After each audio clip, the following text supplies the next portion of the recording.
There is something I've observed for many years. When people are young, they speak endlessly about what they are going to do. They speak in bold language. They speak in future tense. They speak as if time is an open field. When they reach middle age, the language shifts. They speak more about what they are doing, about responsibilities, about obligations, about what must be maintained. But when the hair begins to turn grey, something changes again. The voice softens. The pace slows. They no longer talk much about plans. They talk about what was never built, not dramatic failures, not catastrophic collapses, not public humiliation, but small foundations that were never laid, when there was still enough time to lay them. It is rarely emotional. It is rarely loud. It is usually quiet. In highly disciplined environments, no one waits for collapse before making adjustments. Small deviations are corrected immediately. Standards are repeated daily. Systems are inspected continuously. Not because there is panic, not because leadership is afraid, but because everyone understands something simple. Systems decay when they are not reinforced.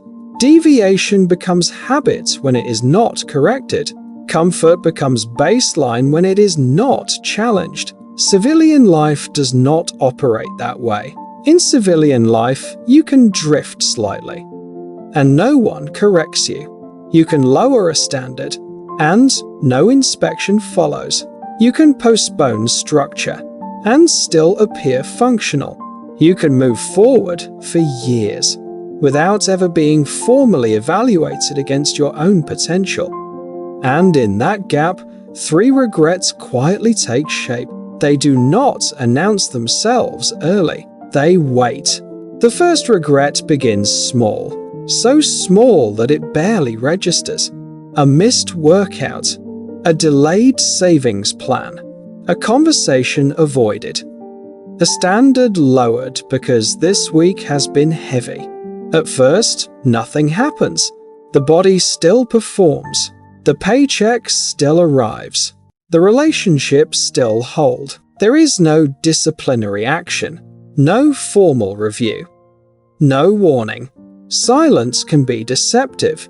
In structured training environments, a minor technical error is corrected immediately, not because it causes failure that day, but because repetition turns deviation into instinct.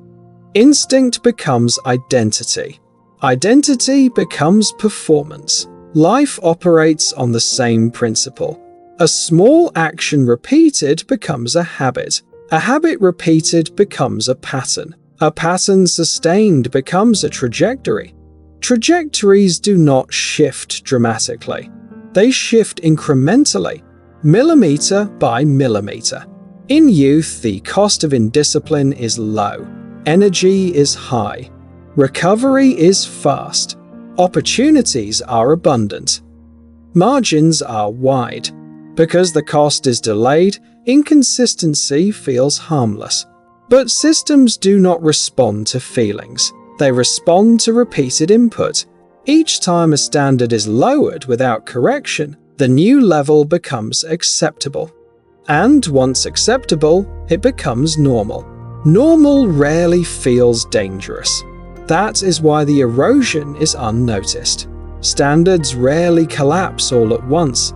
They erode quietly. A slightly later wake-up time becomes routine. A slightly looser budget becomes normal. A slightly reduced effort becomes sufficient. Years later, reflection begins. And the regret that surfaces is not tied to one dramatic mistake. It is tied to accumulated drift. I didn't think it mattered. That sentence appears often, not in anger, not in bitterness, but in clarity, the realization that small deviations were never neutral. That is the first regret. The second regret is more complex. It concerns misunderstanding how systems respond. Many people believe intention carries weight. They believe that because they mean well, they remain aligned. They say, "I know what I need to fix. I'll get back on track. I still have time." But systems do not respond to intention. In disciplined organizations, evaluation is never based on motive. No one is credited for wanting to do well. Standards are met or they are not. Performance is measured or it is not. Life operates under similar principles. Health responds to behavior. Finances respond to consistency. Reputation responds to reliability. Skill responds to repetition. There is no negotiation. The delay between action and consequence creates the most dangerous illusion, the illusion of control. A person can neglect discipline for years and still appear stable. They can overspend without immediate crisis. They can avoid long-term planning and still maintain income. Because nothing collapses immediately, the assumption forms: everything is under control. But accumulation is neutral. It does not reward intention. It amplifies repetition. If discipline is repeated, stability compounds. If neglect is repeated, fragility compounds. Compounding does not ask permission. It does not accelerate for dramatic effect. It simply continues. Eventually, delayed consequences converge. Energy decreases. Margins narrow. Options shrink. The regret that emerges is rarely explosive. It is often quiet. "I didn't realize the cost would compound." That sentence carries weight. In highly structured environments, feedback is immediate. Performance is evaluated daily. Deviation is addressed before it compounds. In personal life, feedback may take years, sometimes decades. By the time the result becomes visible, the pattern is entrenched. There is no injustice in that process, only output. That is the second regret. The third regret is quieter still. It involves identity. Specifically, the absence of defined standards early in life. In any discipline structure, standards are defined before action begins. Minimum thresholds are clear. Expectations are explicit. Deviation is corrected without hesitation. In personal life, many people never define their own baseline. There is no non-negotiable standard for physical condition, no defined savings ratio, no clear boundary around time usage, no rule for what must be protected. Without internal standards, the environment becomes the default authority. Convenience leads. Emotion dictates. Trends influence. Peers normalize behavior. This does not produce immediate collapse. It produces drift. Drift feels harmless. It feels adaptive. It feels open-minded. But drift always has direction. Without structure, energy disperses. Ambition scatters. Time fragments. Years later, reflection reveals something difficult to articulate. Time was invested. Effort was expended. Movement occurred. But integration was missing. Skills were developed without cohesion. Opportunities were pursued without filtering. Energy was spent without alignment. When standards are built early, they feel restrictive. They require saying no. They demand repetition. They insist on consistency when motivation fluctuates.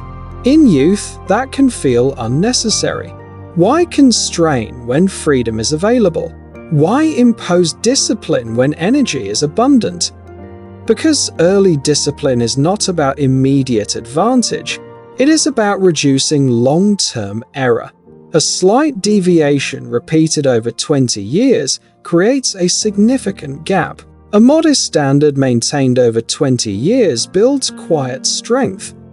The difference is rarely visible in the first 5 years. It becomes undeniable in 20. Later in life, comparison shifts. In youth, comparison is horizontal. People measure themselves against peers in the same stage. If everyone is drifting, drift feels normal. If no one is saving, spending feels acceptable. If comfort is common, comfort feels justified. Later, comparison becomes vertical. People compare their present condition with their earlier potential. They see the gap. That gap does not create anger. It creates recognition. Recognition that standards were never clearly defined. Recognition that deviation went uncorrected. Recognition that structure was postponed. That is the third regret. There is another dimension to these regrets. Many assume regret centers around bold attempts that failed, the business that collapsed, the risk that did not pay off, the opportunity that was rejected. But in long reflection, those memories are rarely the heaviest. Failure within structure often strengthens a person. A disciplined individual who fails retains the structure. They still have routine. They still have baseline. They still have resilience. Failure becomes data. Adjustment becomes possible. But avoiding structure to avoid discomfort leaves nothing intact. When opportunity appears, there is no foundation to sustain it. Success may arrive quickly. It leaves just as quickly. Regret deepens not because risk was taken, but because structure was never built when resistance was low. In disciplined systems, discomfort is embraced early. Repetition is accepted. Standards are maintained even when no one is watching. In unstructured living, comfort becomes priority. Friction is avoided. Difficulty is postponed. Short-term ease overrides long-term positioning. At first, comfort appears rewarding. It offers flexibility. It offers leisure. It offers emotional relief. But comfort accumulates liabilities. Skill remains underdeveloped. Savings remain thin. Capacity remains limited. Discipline accumulates assets. Capacity increases quietly. Reputation stabilizes. Options expand slowly. Recovery from setbacks becomes faster. The difference between comfort and discipline is rarely dramatic in early years. It becomes structural in later decades. Later in life, the question shifts. It is no longer, did I work hard enough? It becomes, did I build something strong enough to carry time? That distinction matters. Many worked hard. Many stayed busy. Many had sincere intentions. But effort without structure does not guarantee durability. Intensity without standards does not guarantee stability. Time does not modify rules. It reveals compliance. Intentions fade. Explanations fade. Emotions fade. Structure remains. Habits remain. Capacity remains. Reputation remains. What was built remains. What was postponed remains. Energy fades. Responsibilities increase. Recovery slows. Rebuilding foundations becomes heavier, not impossible, but heavier. Regret settles not in tragedy, but in delayed recognition. Recognition that the system recorded everything accurately. There is something steady about this pattern. It repeats across professions, across income levels, across personalities. The variables change. The structure does not. Small choices compound. Systems record. Standards shape direction. Time reveals. Nothing about this is dramatic.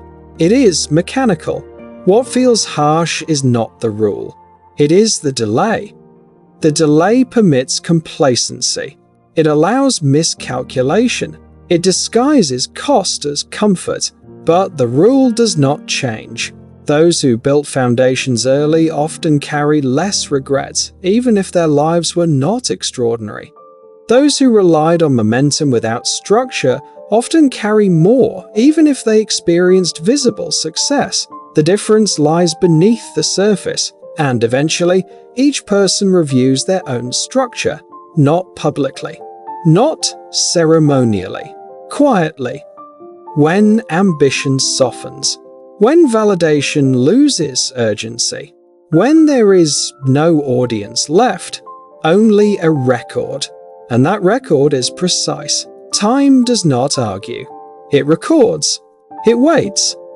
And when the noise fades, it reveals exactly what was built.